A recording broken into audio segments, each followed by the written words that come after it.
Vamos ainda curvar nossas cabeças, irmãos, vamos ter uma palavra de oração. Nosso Deus e Pai, agradecemos este momento em que temos o privilégio de estarmos reunidos para juntos te adorarmos e somos muito gratos, ó Deus, por todas as bênçãos que Tu tens derramado sobre a nossa vida. Agradecemos, ó Deus, a salvação tão preciosa que temos em Jesus Cristo, nosso Senhor. E, ó Deus, permitas que neste momento, quando vamos meditar na Tua palavra, que sejamos iluminados pelo Teu Santo Espírito para compreender a Tua palavra. Abra o nosso entendimento, fala ao nosso coração, usa a vida do Teu servo, concedendo-lhe a unção do Teu Santo Espírito, e que ele seja fiel na interpretação e na exposição da Tua palavra. Nós oramos em nome de Jesus. Amém. Eu convido os irmãos a abrirmos nossas Bíblias na carta aos Hebreus, capítulo 4. Carta aos Hebreus, capítulo 4. Leremos os versículos 14, 15 e 16.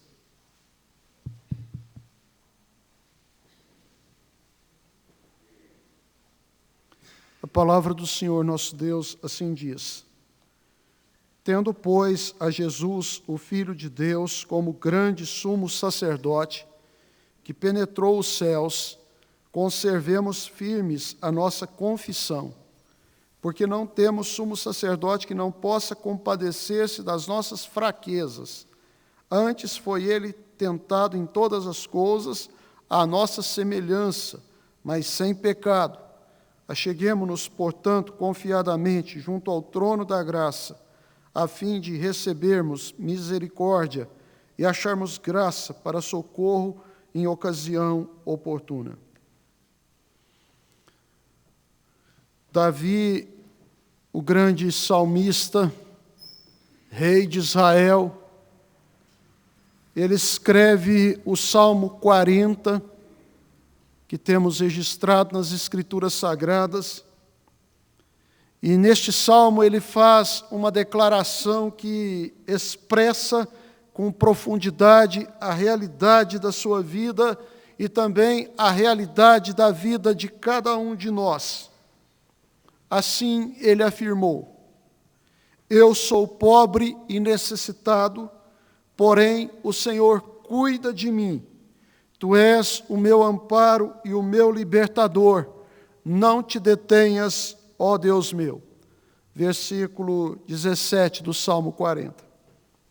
Nesta declaração, Davi reconhece a sua condição, e ele assim expressa: eu sou pobre e necessitado. Davi era rei de Israel, vitorioso, conquistou vitórias contra os filisteus, os moabitas, os amonitas, inimigos ferrenhos do povo de Israel. Mas ele reconhece que na sua própria pessoa existia fraqueza e necessidades. Eu sou pobre, eu sou fraco, eu sou necessitado, eu sou dependente. E ao mesmo tempo que ele reconhece a sua fraqueza e necessidade, Davi também demonstra a sua confiança. Nesta condição, ele diz: o Senhor cuida de mim. Deus é o meu amparo e o meu libertador. Deus me dá forças e Deus supre as minhas necessidades. A nossa condição, irmãos, ela é idêntica à de Davi. E podemos dizer nesta noite: eu e você somos pobres e necessitados. Precisamos ter também a mesma confiança e convicção que Davi tinha. E ele afirma: porém, o Senhor cuida de mim e de você. Ele cuida de cada um daqueles que confiam no seu nome. E ele expressa a sua fé dizendo: o Senhor Deus é o meu amparo e o meu libertador. Olhando para o capítulo 4 da carta aos Hebreus, nós encontramos uma situação semelhante. Este texto nos mostra Jesus Cristo, Filho de Deus, que se compadece das nossas fraquezas. Jesus Cristo, o Filho de Deus, que sabe da nossa condição. Eu sou pobre e necessitado. Você é pobre e necessitado. Nós somos pobres e necessitados. O autor da carta aos Hebreus afirma que Jesus Cristo, o Filho de Deus, é o nosso grande sumo sacerdote. Jesus Cristo é o grande sumo sacerdote. E esta expressão denota que ele é superior a Arão.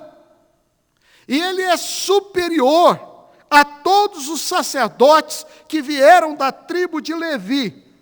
O adjetivo grande indica que Jesus está acima dos sacerdotes que eram constituídos e procedentes da tribo de Levi. Ele era superior ao próprio Arão, sumo sacerdote. E ele é superior porque ele é Deus. E também ele é superior no seu caráter, porque ele se fez homem, e como homem ele era absolutamente perfeito e santo. E ele também é superior ao sacerdócio levítico, porque a obra dele foi cabal, completa. O seu sacerdócio é imutável, a sua obra redentora é completa. Nosso sumo sacerdote, Jesus Cristo, é Deus, o Filho de Deus, e por isso ele é superior a todos os outros sacerdotes. E diz o texto sagrado que em todas as coisas ele foi tentado, porém sem pecado. Por isso ele não precisou oferecer sacrifícios pelos seus próprios pecados, como faziam todos os anos os sacerdotes da tribo de Levi. Porque Jesus não cometeu pecado algum. É isso que o diferencia de todos os outros sacerdotes. Ele é o Filho de Deus, ele é homem perfeito, ele não cometeu pecado algum, e o seu sacrifício foi feito de uma maneira cabal e definitiva. Interessante, irmãos, que o autor da carta aos Hebreus diz que tendo a Jesus, o Filho de Deus, como grande sumo sacerdote que penetrou os céus. E aqui está também uma das diferenças do ministério e do ofício sacerdotal de Jesus Cristo. O sumo sacerdote da tribo de Levi, ele adentrava o Santo dos Santos. No templo de Salomão existia o átrio, aonde os gentios podiam entrar, mas interiormente existia o átrio das mulheres. As mulheres hebreias poderiam entrar, mas para o interior do templo existia o átrio onde os homens entravam. Depois tinha o santo lugar, aonde os sacerdotes entravam.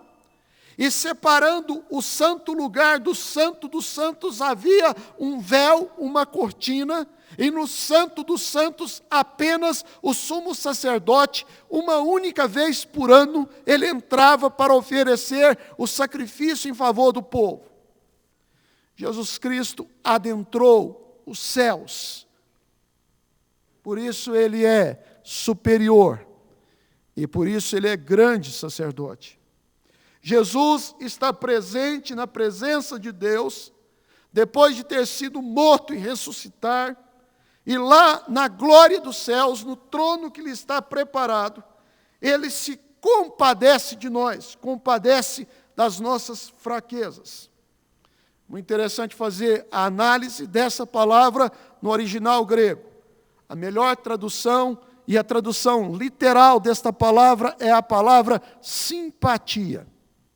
O original grego, transliterando o grego, nós teríamos a palavra simpatia.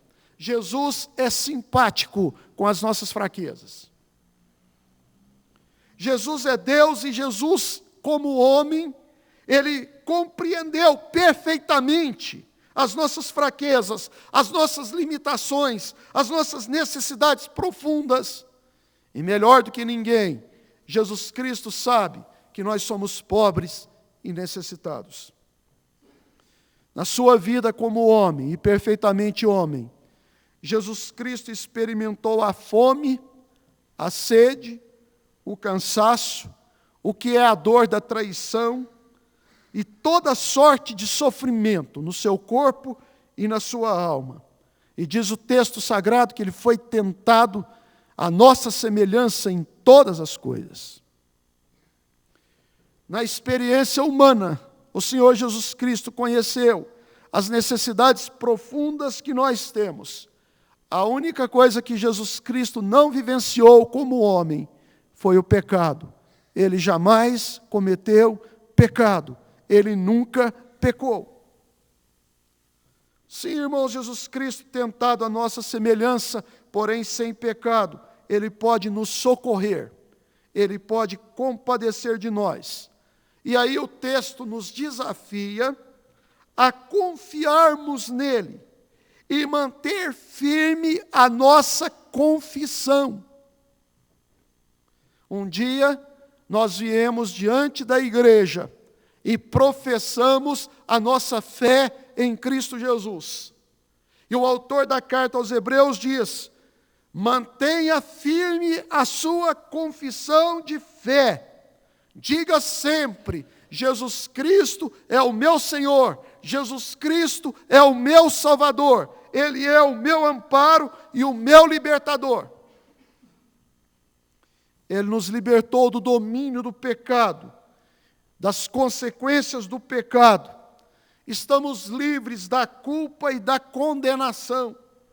Nosso sumo sacerdote é misericordioso para se compadecer de nós. E uma vez que mantemos firme a nossa confissão, nós somos desafiados a chegarmos com confiança junto ao trono da graça para recebermos socorro em ocasião oportuna. Acheguemo-nos, portanto, confiadamente junto ao trono da graça, a fim de recebermos misericórdia e acharmos graça para socorro em ocasião oportuna. Por sua misericórdia, Cristo nos perdoa, e por sua graça nós encontramos o que é necessário para o suprimento das nossas necessidades, sem termos mérito algum. O que é importante destacar é que há a simpatia da parte de Jesus Cristo para com os necessitados, e não para os autossuficientes. Cristo demonstra a sua simpatia e Cristo se compadece daqueles que humildemente reconhecem a sua condição. Eu sou pobre e necessitado, porém o Senhor cuida de mim. Na carta escrita por Tiago, nós encontramos a declaração de que Deus resiste aos soberbos, contudo dá graça aos humildes.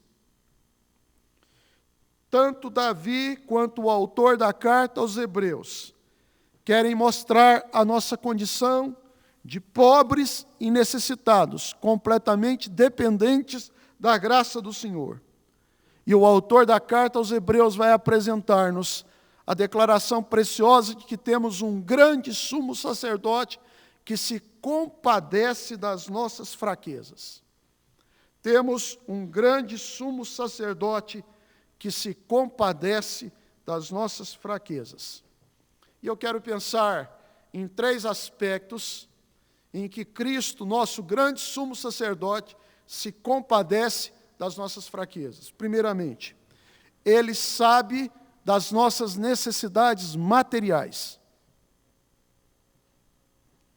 Irmãos, Jesus Cristo, como homem, Ele teve fome, Ele teve sede, Ele sentiu cansaço, coisas próprias de cada um de nós.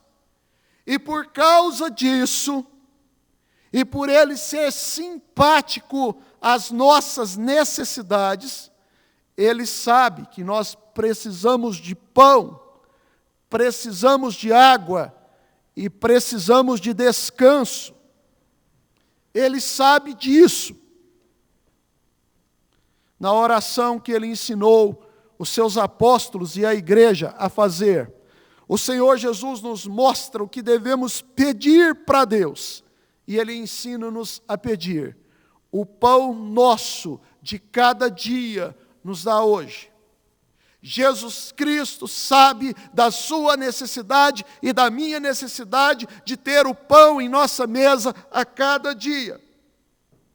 Quando Ele está cercado por uma multidão de cerca de 5.000 homens, fora mulheres e crianças, e que passou o dia inteiro com Ele, Ele olha para aquela multidão e diz o texto sagrado que Ele se compadeceu deles, porque eram como ovelhas que não têm pastor. Está registrado pelo evangelista Marcos, no capítulo 6, versículo 34.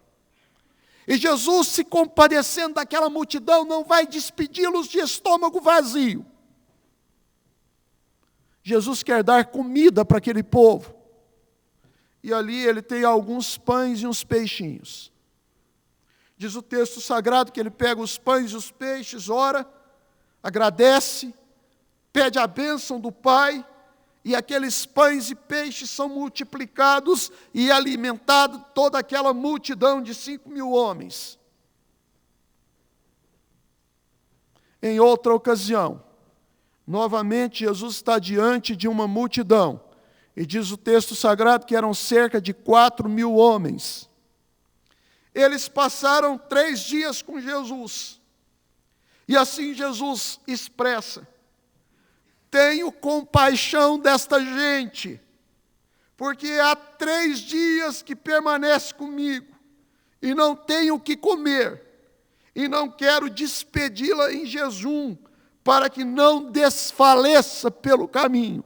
Novamente a palavra: eu tenho simpatia para com a necessidade desse povo, dessa gente que está comigo há 3 dias, e eu não quero mandá-los embora de estômago vazio. Jesus sabe, irmãos, que nós precisamos do pão, e Ele compadece dos seus filhos, e Ele nos supre em nossas necessidades.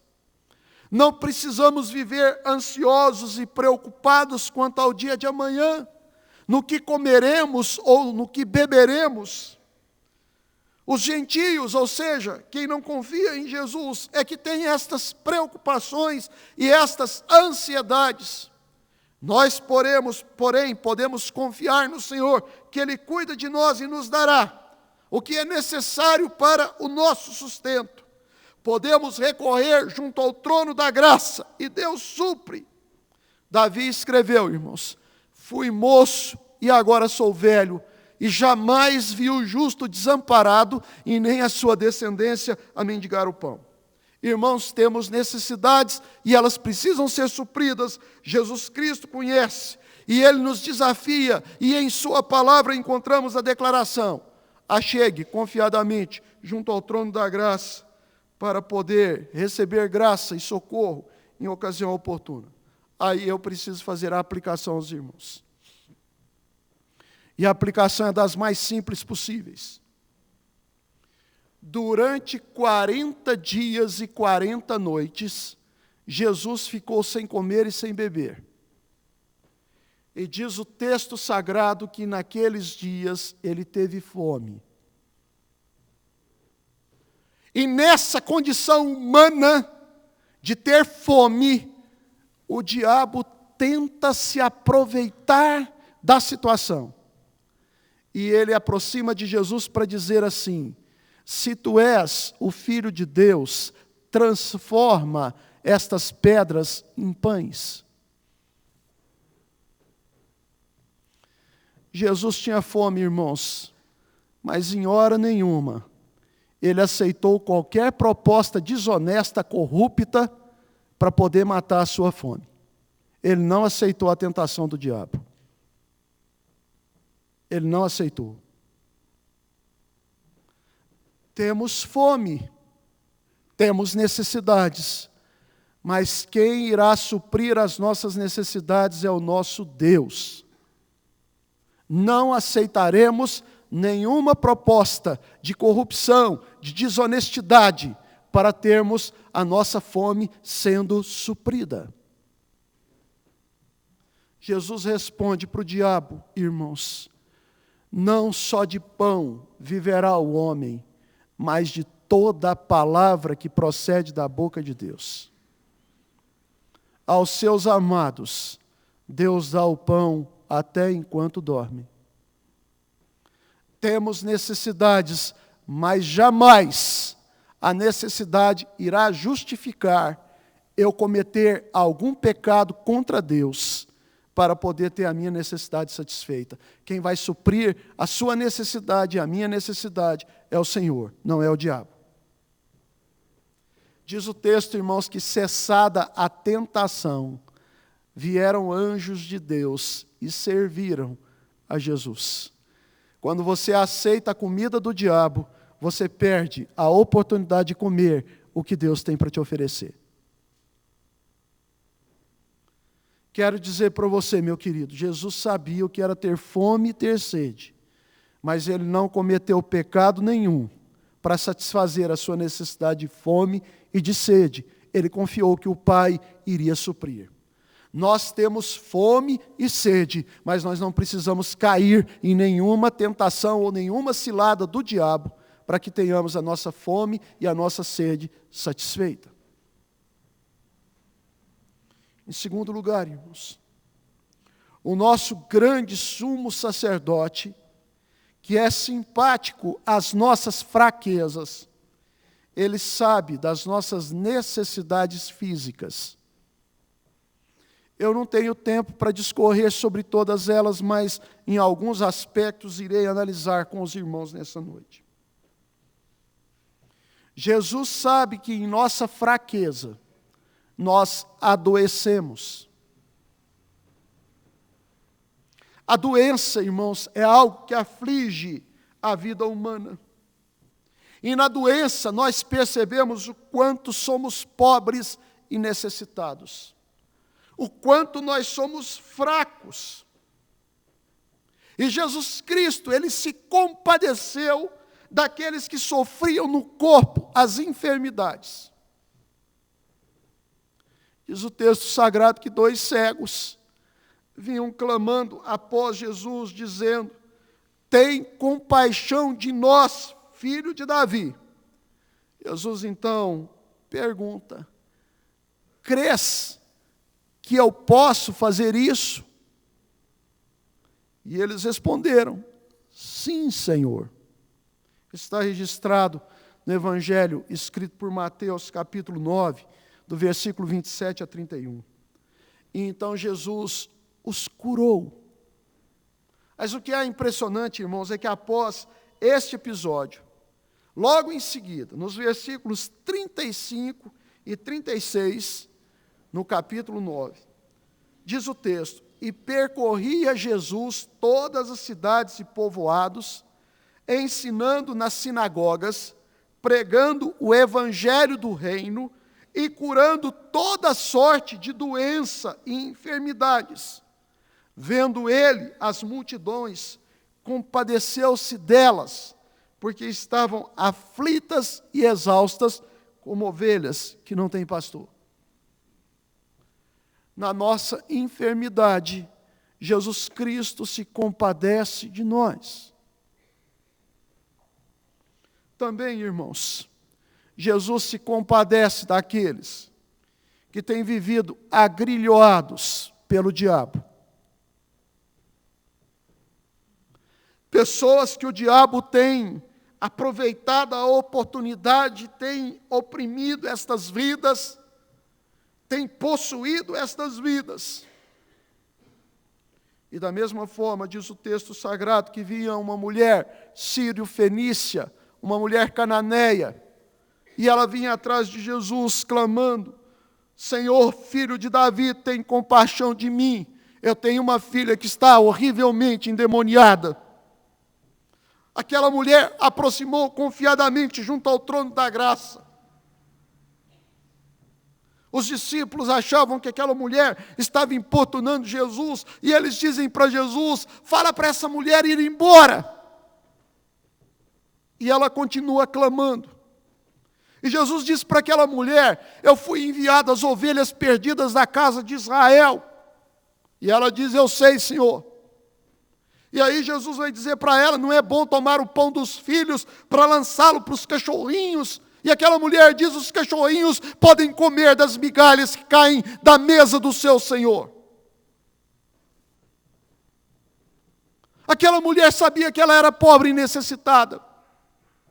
Aquela mulher sabia que ela não tinha mérito nenhum. Aquela mulher sabia que ela não tinha virtude nenhuma pela qual Jesus Cristo pudesse socorrê-la. Ela apenas clama. E ela revela toda a sua humildade e diz: sim, Senhor, o cachorrinho come das migalhas, me dê a tua migalha, Senhor. E isso já é o suficiente. Jesus olha para aquela mulher e diz: ó mulher, grande é a tua fé. E a partir daquele momento a sua filha ficou curada. Está registrado por Mateus capítulo 15, versículos 21 a 28. Também, irmãos, Jesus Cristo, ele se compadece diante da morte.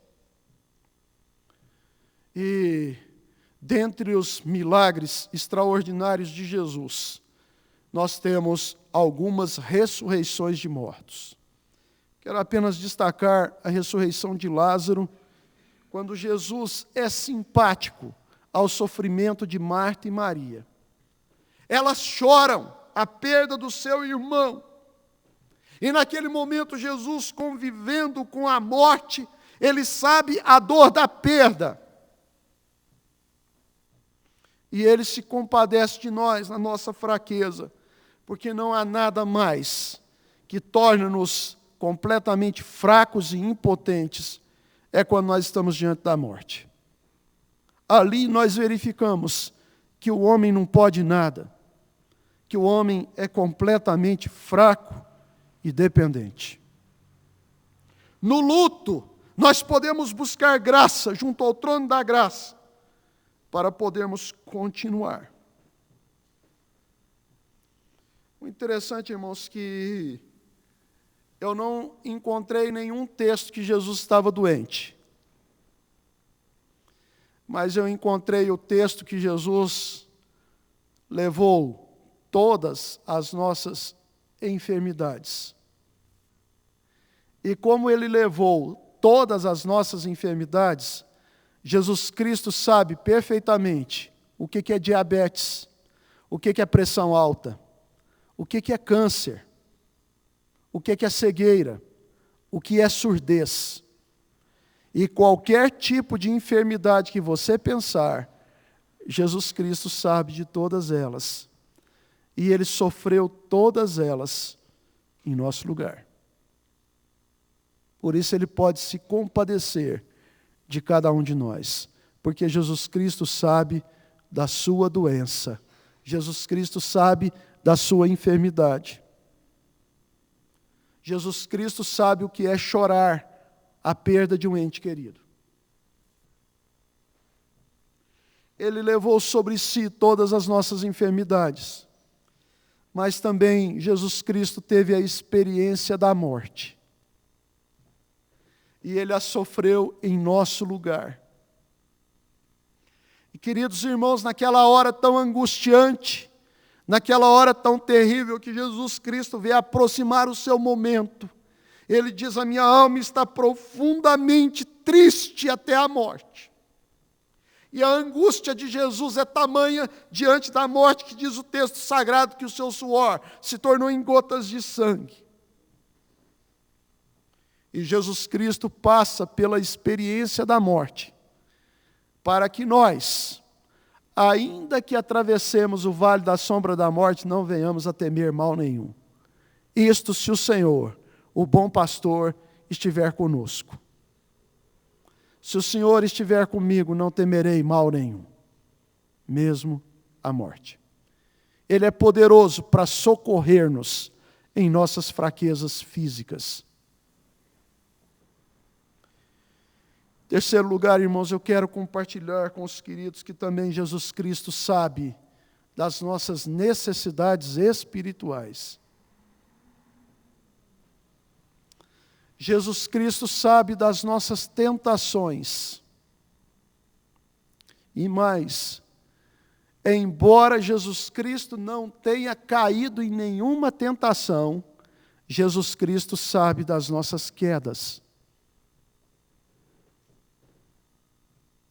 É muito interessante, irmãos, que o pecado a gente quer manter escondido. Nós não queremos que o pecado se torne público. Nós não queremos que as pessoas conheçam as nossas fraquezas espirituais. Pecamos e queremos esconder isso das pessoas. Nós não queremos reconhecer diante dos homens: eu sou pobre e necessitado, e eu tenho fraquezas tremendas na minha vida espiritual. Adão e Eva, quando pecaram pela primeira vez, eles esconderam de Deus.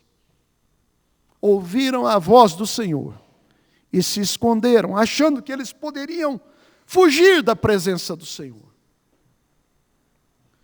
O mesmo Davi, irmãos, quando ele, pela fraqueza dele, veio cair em tentação e adulterou, e depois mandou matar Urias. Ele tentou resolver o problema do modo dele. Ele tentou encobrir o pecado. Ele, como rei de Israel, usando do seu poder e usando das suas prerrogativas, ele achava que ninguém ia mexer na ferida dele. Ele ocultou o seu pecado achando, como muitos de nós achamos, que o tempo cura cicatrizes. Eu posso dizer para os irmãos que no corpo, às vezes o tempo cura as cicatrizes, fecha a ferida, mas na alma não. Na alma não tem nenhuma ferida que vai ser cicatrizada ou fechada pelo tempo. Pode passar anos e mais anos. Toda vez que você ouvir mensagem de pecado, de arrependimento, se não houver arrependimento no seu coração, você vai lembrar: eu tenho pecados que estão escondidos e que ainda eu não confessei para o meu Deus. Deus manda o profeta Natã ir visitar Davi. E Natã então vai mostrar para Davi que a maneira certa não era ele ocultar o pecado, mas a única maneira era ele se arrepender dos seus pecados e confessar os seus pecados. E Davi, então, irmãos, vai escrever o Salmo 32, o Salmo 38 e o Salmo 51, que são os seus salmos de confissão diante do pecado que ele cometera, adulterando com Batseba e mandando matar o marido de Batseba, Urias. E ali ele abre o seu coração e ele derrama a sua alma.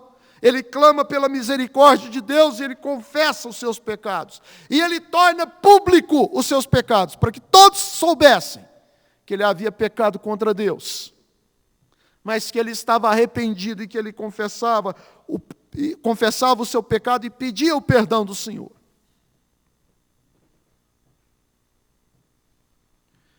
Eu quero tratar das duas questões com os irmãos nessa noite, para que você entenda como é que nós podemos chegar ao trono de graça para termos as necessidades espirituais nossas supridas.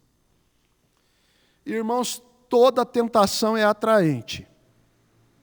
E só há um meio de nós vencermos a tentação: é corrermos para o trono da graça, para recebermos graça em socorro oportuno, em tempo oportuno. Dali nos virá o livramento. Não é pela nossa força, não é pela nossa capacidade. Não vos sobreveio tentação que não fosse humana, mas juntamente com a tentação, Deus proverá livramento. O livramento vem do Senhor, não vem das nossas forças. A única maneira, irmãos, de vencermos a tentação é corrermos para o trono da graça, para recebermos graça.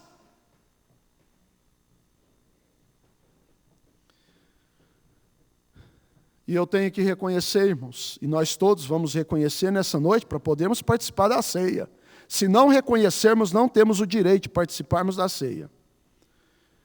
Que embora eu conheça esta verdade, algumas vezes eu deixei de correr junto ao trono da graça. E por causa disso eu caí. E por causa disso, eu e você somos pobres e necessitados. Eu e você estamos todos hoje diante de Deus para dizer para Ele: eu sou pecador. E aí vem o meio de tratar o pecado. É novamente ir ao trono, agora não da graça, mas o trono de misericórdia. Graça é o que Deus nos dá e que nos alimenta e nos fortalece para vencermos a tentação. Agora, quando eu não corri para o trono da graça e tive a experiência da qual Jesus não teve, ainda assim, eu posso ir ao trono de misericórdia para clamar a Deus por misericórdia. Acheguemo-nos, portanto, confiadamente junto ao trono da graça, a fim de recebermos misericórdia e acharmos graça. O único jeito e a única maneira é ir ao trono da graça para dizer para o Senhor: compadece-te de mim, ó Deus, e segundo a multidão das tuas misericórdias, apaga as minhas transgressões. Salmo 51, versículo 1. Tem compaixão de mim, ó Deus, seja simpático a mim. E segundo a multidão das tuas misericórdias, apaga as minhas transgressões. O apóstolo João, escrevendo a sua primeira carta, diz que ele escrevia para que não pecássemos. Mas se porventura a gente viesse a pecar, nós temos advogado junto ao Pai, Jesus Cristo justo, e Ele intercede por nós, e Ele advoga a nossa causa. E quero também ilustrar, irmãos, na pessoa de Jesus Cristo, a sua compaixão diante dos pecados dos homens. Uma mulher foi surpreendida em adultério, e a lei judaica mandava que tanto o adúltero como a adúltera fossem apedrejados. É interessante que os escribas e fariseus não trouxeram o adúltero, trouxeram só a adúltera. É claro, se ela foi surpreendida em adultério, eles sabiam quem era o homem que tinha cometido adultério com ela, mas eles não trouxeram o homem para ser apedrejado, trouxeram só a mulher. Vejam a maldade, a falta de simpatia destes homens. E eles dizem para Jesus: olha, na lei mandou apedrejar, o que o senhor fala? E diz o texto sagrado que Jesus escrevia na areia. A gente não sabe o que ele estava escrevendo. Ele apenas disse para os acusadores daquela mulher: quem dentre vós estiver sem pecado pode apedrejá-la. E se nós estivéssemos nessa condição, a começar de mim e até o mais novo desta congregação, sairíamos pelaquela porta e iríamos embora. Porque nenhum de nós tem condição de atirar pedra em quem quer que seja. Nenhum. Jesus olha para aquela mulher e diz: aonde estão os teus acusadores? E ela diz: eles foram embora, Senhor. Aí ele diz para aquela mulher: eu também não te condeno. Vá e não peques mais. Por sua misericórdia, Jesus está dizendo para nós: eu te perdoo. E em sua graça Ele está dizendo para nós: vá e não peques mais. Se eu pequei, eu corro para o trono da graça para receber misericórdia. E agora eu aprendo que quando eu sou tentado, eu preciso ir ao trono da graça para receber graça. Porque senão eu caio. Senão eu tropeço. Irmãos, Jesus Cristo tinha experiência disso. Ele sabia muito bem. Ele foi levado pelo Espírito Santo ao deserto, e lá ficou 40 dias e 40 noites, sem comer e sem beber. E o diabo aproveita e propõe para ele: transforma pedras em pães. Depois o diabo diz assim para ele: se tu és o filho de Deus, atira-te abaixo. E ele colocou sobre o pináculo do templo. E o diabo diz assim: porque na palavra de Deus está dizendo que o Senhor te sustentará, ou te susterá nas suas mãos. E Ele ordenará aos seus anjos para que você não tropece em nenhuma pedra. E depois Ele leva a um alto monte, mostra os reinos da terra, e diz para Jesus: tudo isso eu te darei se prostrado me adorares. Jesus não caiu em nenhuma das tentações do inimigo. Porque, irmãos, durante os 40 dias, não foi só jejum que Jesus fez, não. Jesus estava junto ao trono da graça. Na cruz, irmãos, embora o diabo tentasse de todos os modos tirar Jesus dali, Ele entregou voluntariamente a sua vida por nós. Por sua misericórdia, Ele nos perdoa os pecados e por sua graça, Ele nos dá forças para vencer as tentações. Eu concluo, irmãos. Davi escreve: eu sou pobre e necessitado, revelando toda a sua condição. Mas Davi expressa a sua convicção: Deus é o meu amparo e o meu libertador. Ele está firme em sua confissão. Ele sabe que do Senhor vem o amparo e vem a libertação. E ele clama: não te detenhas, ó Deus meu. O autor da carta aos Hebreus diz: temos um grande sumo sacerdote, mais elevado, superior que Arão e os sacerdotes levitas. E ele não entrou apenas no Santo dos Santos, mas ele entrou nos céus. Está na presença de Deus. E o Filho de Deus, ele é simpático às nossas fraquezas. O nosso sumo sacerdote, perfeito, santo, e que ofereceu um sacrifício perfeito e imutável, que passou pelas experiências que passamos, porém sem pecado. Ele nos dá e Ele nos oferece a sua misericórdia e a sua graça para obtermos socorro em ocasião oportuna. Guarde firme a tua confissão. Jesus Cristo é o meu sumo sacerdote, grande sumo sacerdote, o meu Salvador, o meu libertador. E então aproxime-se junto do trono da graça. E agora, irmãos, nós nos aproximaremos da ceia do Senhor para recebermos graça, porque estamos arrependidos dos nossos pecados e já obtemos a misericórdia de Deus.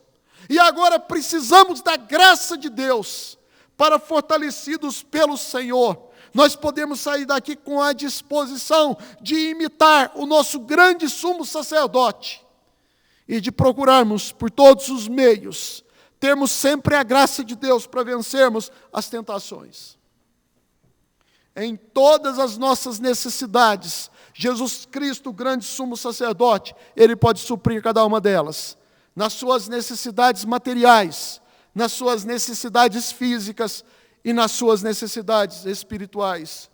Acheguemo-nos, portanto, confiadamente, junto ao trono da graça, para que o nosso grande sumo sacerdote, Jesus, o Filho de Deus, que é simpático às nossas fraquezas, nos conceda misericórdia e graça para socorro em ocasião oportuna. E eu concluo dizendo o seguinte: Davi pediu para Deus não se deter. E aqui o autor da carta aos Hebreus diz que nós vamos receber socorro em ocasião oportuna. Ah, meus queridos, saibamos esperar, porque no tempo certo, na hora certa e do modo certo, Deus há de suprir em Cristo Jesus cada uma das nossas necessidades. Pai bondoso, agradecemos a oportunidade de meditarmos na palavra do Senhor. Ó Deus, o Senhor conhece cada vida que aqui está, cada necessidade que teus filhos têm. E talvez, ó Deus, alguns queridos aqui presentes precisam da bênção do Senhor no suprimento das necessidades físicas. Pessoas que estão procurando emprego, pessoas que precisam da bênção do Senhor no trabalho, pessoas que querem te servir, ó Deus, no trabalho. Rogamos, ó Deus, que Tu dê graça a cada um de nós. Ajuda-nos a confiarmos e a dependermos do Senhor nas necessidades físicas que temos. E que não venhamos a satisfazê-las, ouvindo as propostas sedutoras do diabo, mas que confiemos que no tempo oportuno o Senhor há de nos suprir e o Senhor há de cuidar de cada um de nós. Ó Deus, talvez tenhamos pessoas que aqui se encontram enfermas e pessoas que nesta hora dizem para o Senhor: tem compaixão de mim na minha doença. E sabemos que o Senhor é poderoso para fazer infinitamente mais do que tudo quanto pedimos ou pensamos. Ó Deus, tem compaixão daqueles que se encontram enfermos. Põe Tua mão poderosa, ó Deus, recuperando a saúde. Quem sabe alguns aqui, ó Deus, que ainda estão vivendo sob a escravidão do pecado, o domínio do diabo. E que o Senhor opere o grande milagre de libertação nessas vidas, nessa noite, para a honra e glória do Teu nome. E quem sabe, ó Deus, pessoas que estão sofrendo com a perda dos seus entes queridos. E clamamos a Tua graça, Pai. Dê forças a estes que choram. Ó Deus, ajude-os neste momento de dor. Ó Deus, o Senhor também conhece as nossas fraquezas espirituais. E o Senhor sabe, ó Deus, que o diabo, nosso adversário, anda como um leão que ruge procurando alguém para devorar. Por isso clamamos a Ti, ó Deus, por misericórdia, porque às vezes caímos. Pedimos perdão dos nossos pecados, ó Deus. Mas também pedimos a Tua graça, para que o Senhor nos dê forças para podermos vencer as tentações, porque certamente elas não terminarão. E por isso precisamos muito do Senhor. E, ó Deus, aqueles irmãos que têm lutado com algumas dificuldades para abandonar os seus pecados, nós rogamos, ó Deus, que Tu dês a Tua graça, para que eles possam ser mais que vencedores. Ó Deus, continue abençoando a Tua igreja, abençoando cada vida que aqui está. E nós te pedimos em nome de Jesus. Amém. Eu convido os presbíteros presentes para que venham aqui à frente.